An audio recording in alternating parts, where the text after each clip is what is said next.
শেখ হাসিনার আমলে আমাদের প্রধানমন্ত্রী কারেন্ট নিয়ে কি বক্তব্য দিয়েছিলেন একটু শুনেন। নাম কি?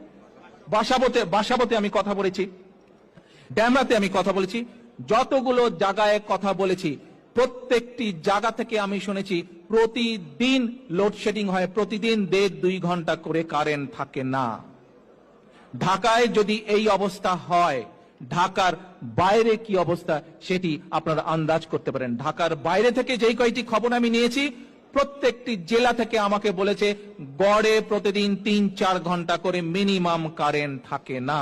আসেন, এই প্রতারক সরকার, এই সরকার, এই অবৈধ সরকার শুধু অবৈধই নয়, এই অবৈধ সরকার শুধু আন্তর্জাতিকভাবে স্বীকৃত স্বৈরাচার সরকারই নয়, এই আন্তর্জাতিকভাবে স্বীকৃত সরকার শুধু আন্তর্জাতিকভাবে স্বীকৃত স্বৈরাচারী নয়, এরা আন্তর্জাতিক স্বীকৃত দুর্নীতিবাজ সরকারও।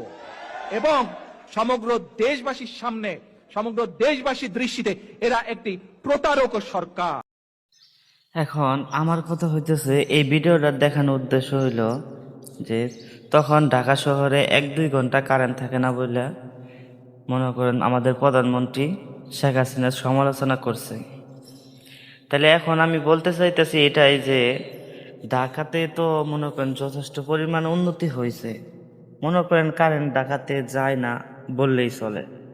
কিন্তু আমার গ্রামের অবস্থা এমন যে সারা দিন মানে 24 ঘন্টায় 2 ঘন্টা কারেন্ট থাকে আর বাকি 22 ঘন্টা কারেন্ট থাকে না।